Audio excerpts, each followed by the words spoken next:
Ang title nito, Bata na Biktima ng Kulto. So, kino-content ni Libayan dito, yung batang na biktima daw ng kulto. Tignan natin kung ano naman tong biktima ni Libayan.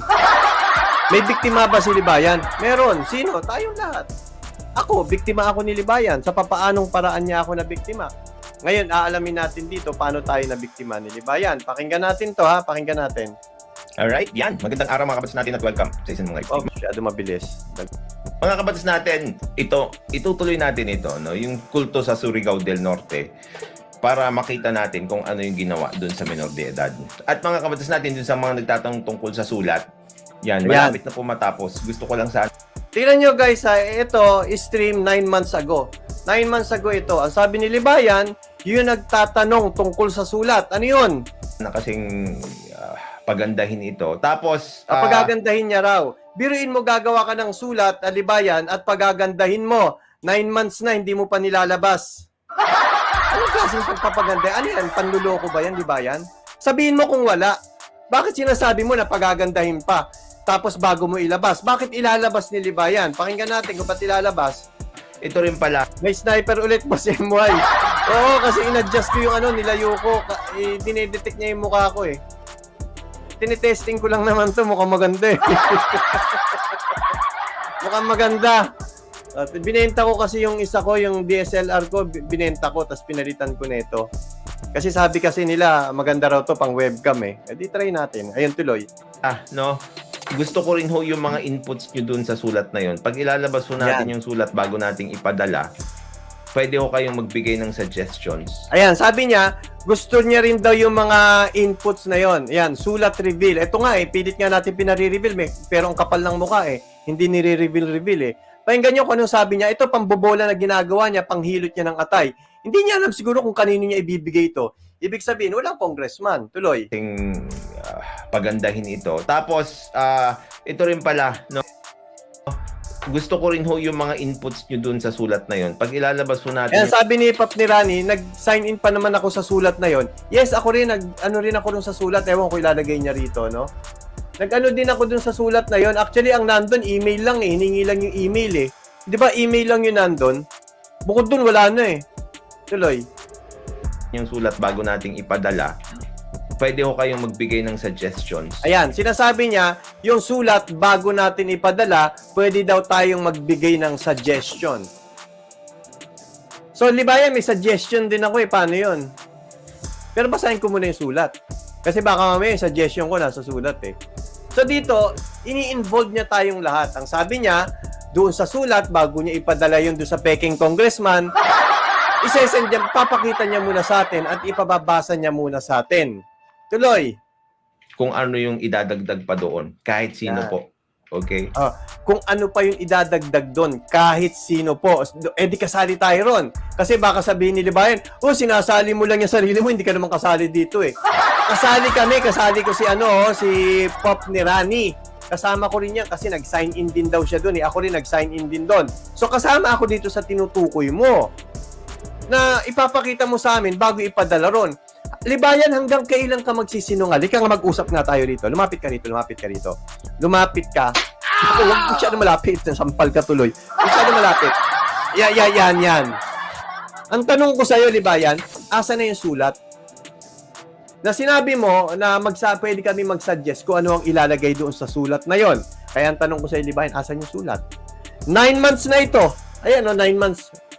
2023 pa ito eh. Di 9 months na nga ito. Ngayon, Libayan, ang tanong ko sa'yo, hanggang ngayon, asan yung sulat? Parang yung membership mo raw peke, sabi ni Superman. Ang dahil talagang peke sa'yo, no, Libayan?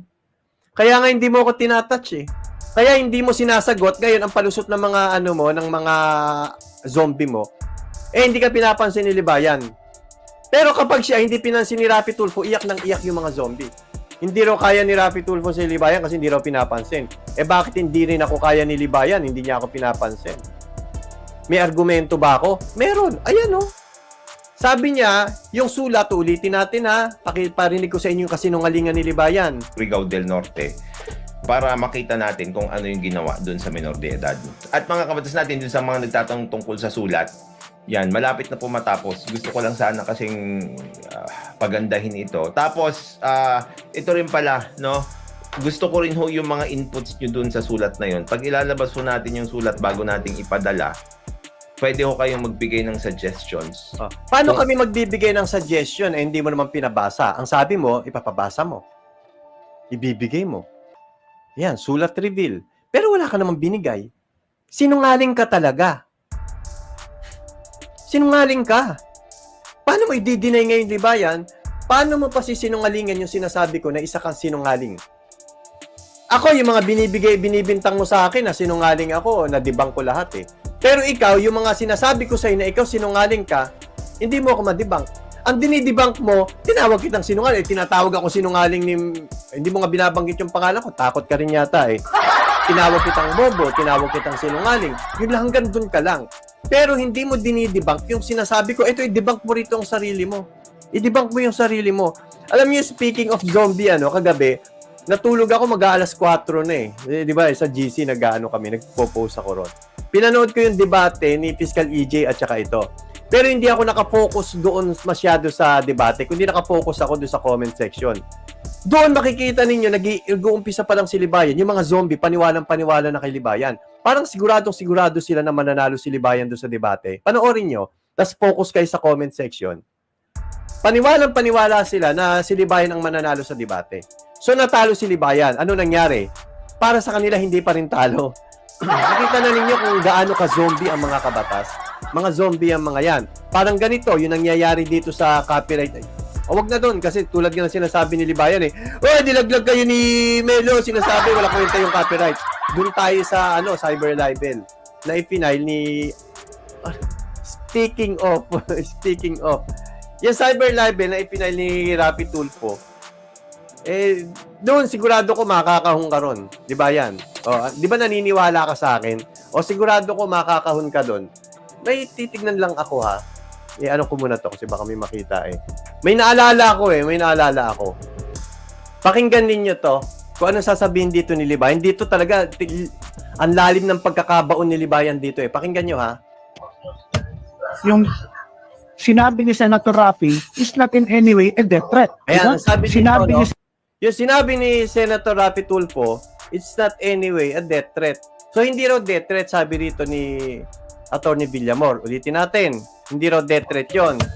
Yung sinabi ni Senator Raffy is not in any way a death threat. Diba? Sinabi ni Senator Raffy is not in any way a death threat. Hindi raw death threat yon, yung sinabi ni Senator Raffy Tulfo ayon kay Atty. Villamor na tinawag ni Akla na tumakbo daw. Hindi ko alam kung paano tatakbo si Akla eh. Pero sige, ito, focus muna tayo dito. Ang sabi ni Atty. Villamor, hindi raw death threat yun. Ayon, yun yung sinabi ni Raffy Tulfo. Anong sagot ni Libayan?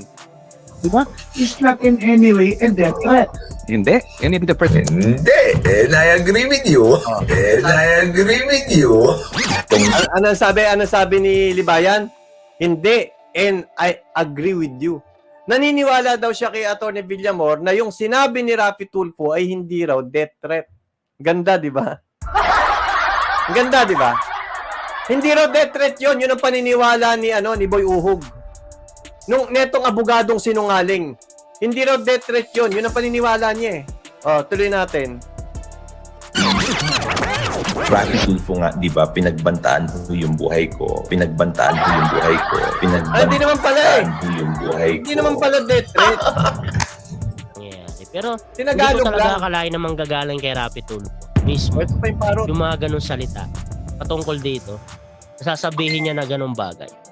Sabi rito ni Parot, hindi niya raw akalain na magmumula kay Raffy Tulfo yung ganitong bagay. Ano yun? Yung pagbabanta raw yung death threat. So ano nangyari kay Apuluna? Pinarot.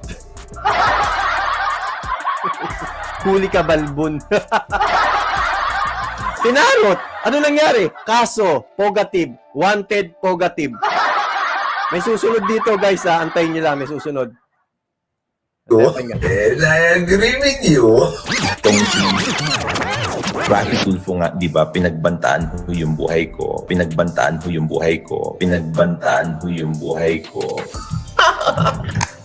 Yeah. Pero hindi ko talaga akalain na manggagaling kay Raffy Tulfo mismo.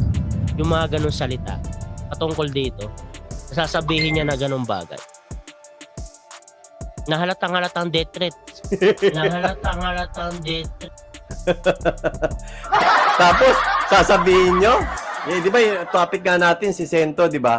Sabi ni Sento, sinasabi lang daw to, hindi daw dahil kay Libayan. O sa tingin mo, Sento, saan galing to? Paki-explain. Love you.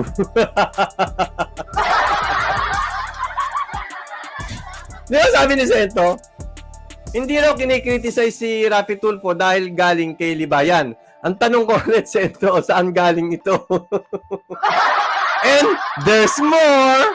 O, pakinggan natin. Na to is personal. Mm. Kaya nga tinignan ko dito, no? Doon sa ginawa ni Idol, it's a grave threat. Sarap balikan, ano? Kung hindi lang, sub judice, hindi i-discuss ko to eh. Pero hindi, ito naman, ayan naman talaga ang kinaso sa kanila eh. So hindi naman ito merito ng kaso eh. 'Di ba? Anong pinag-uusapan natin dito? Yung pagpaparot nyo kay Libayan, yan ang simula ng malas ng buhay nyo. E susunod pa, guys. Sabi ko sa inyo, para kayo naglalaro ng apoy.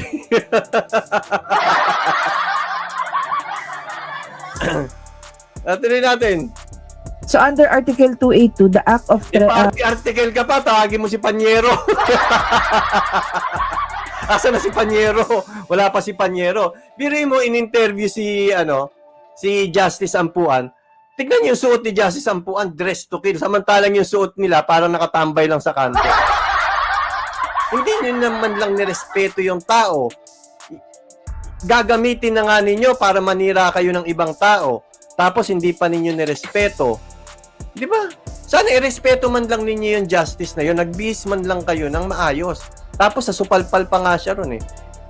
Wala lang akong rito kasi hindi ko alam ito yung content eh. Sinabihan nila na yung pinagkakakitaan yung constituency work. Tinanong nila si Justice Ampuan kung si Rapi Tulfo daw ba, tama daw ba yung ginagawa ni Rapi Tulfo na pinagkakakitaan yung yung constituency work. Sinupalpal sila ni Hindi nila alam. Kasi hindi rin naman alam ni Justice Ampuan. Sumagot lang siya ng tama. Ang sabi niya, kapag nanghihingi ng pera, yun. Nanghihingi ba si Rapi Tulfo? O, wag ka manghingi. Hindi naman nanghihingi. Ang asisa pa, foundation niya. Anyway, sa ibang araw natin pag-uusapan yan, marami akong nakita na tanong nila, inire-relate nila kay Rapi Tulfo, pero nasusupalpal lang sila doon. Kasi ginagamit nila si Justice Ampuan para manira ng tao. No, tuloy. The act threatened to be done is a crime to kill, to burn, or destroy a property, to box, or to inflict injury. Dito pasok si Idol. Sento. Hindi, tanong lang to. Wala naman ako kay Sento. Kasi sabi ni Sento, kahit wala raw si Libayan, magsasalita daw itong mga ito eh. Ang tanong ko sa Sento, saan galing yung una si Parot? Pangalawa ito, si Sean Wayne. Saan galing ito? Di ba kay Libayan? Katunayan, sama-sama silang nakasuhan dyan. Cyber libel. Tuloy. Sa ginawa ni Idol, it's a grave threat. Oh. Actually, nilagdag pa nga siya ni Libayan dito eh. Ang sabi niya, hindi, ang kaso ng ang paninira naman talaga, yung grave threat eh. Wala naman nagsabi na nag-grave threat kay Rapi Tulfo. Yan ang tingin mo rito. May diferensya ka ba sa pandinig mo, Libayan? Sinungaling ka na, may diferensya ka pa sa pandinig mo. Yan ang napapala mo, Libayan. Dahil sa mga maling turo mo, napapahamak ang mga vlogger mo. At ano ang sinabi mo patungkol sa kanila, ginusto nila yan. So, eto ngayon, hindi pa nag-uumpisa ang kasuhan, nagkakalaglaga na. Ngayon, ang tanong ko sa'yo, Sean Wayne, ang tanong ko sa'yo, at Apuluna, ang tanong ko sa'yo, paano pag nasuspindi si Libayan? Paano? Kung kayo abogado, bayad kayo. O ang kukunin na lang ninyo, total, nandiyan naman si Atty. Magalong. Di siya na lang ang kunin nyo. Total, kasalanan naman ni Libayan yan. Dapat libre pa rin yan. Di ba? So, antay lang kayo. Tandaan nyo paano pag nasuspindi si Libayan? Ginawa ni Idol, it's a grave threat.